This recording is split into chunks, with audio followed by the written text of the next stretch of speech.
Imaginez une petite ville poussiéreuse du Wyoming, où les routes semblent s'étirer à l'infini sous un soleil impitoyable.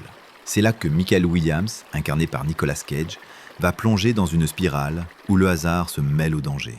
Fatigué, à court d'argent, Michael entre dans le bar de Red Rock. Et là, un malentendu digne des meilleures intrigues du film noir, le patron le prend pour un tueur à gages et lui offre 5000 $ pour tuer sa femme. Loin de jouer le rôle attendu, Michael prévient la supposée victime qui, ironie du sort, lui propose 10 000 $ pour liquider son mari. On est en plein thriller à double tranchant où chaque rencontre, chaque mensonge ajoute une nouvelle couche de tension. Et quand Dennis Hopper débarque dans la peau du vrai tueur, l'ambiance bascule vers un jeu du chat et de la souris d'une intensité presque suffocante.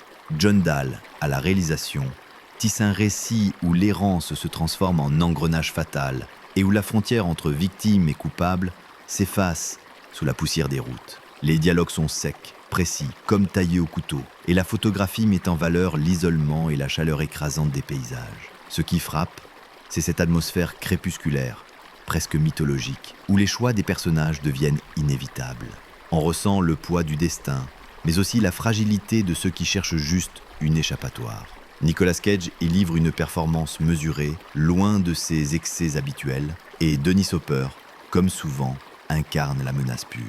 Red Rock West n'a pas eu le succès qu'il méritait à sa sortie, mais il reste une pépite du thriller américain des années 90. Un film où chaque virage de route cache une embuscade et où chaque sourire peut être un piège.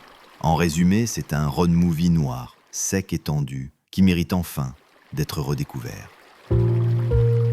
Ma note, 14/20, pour son suspense implacable et son atmosphère unique.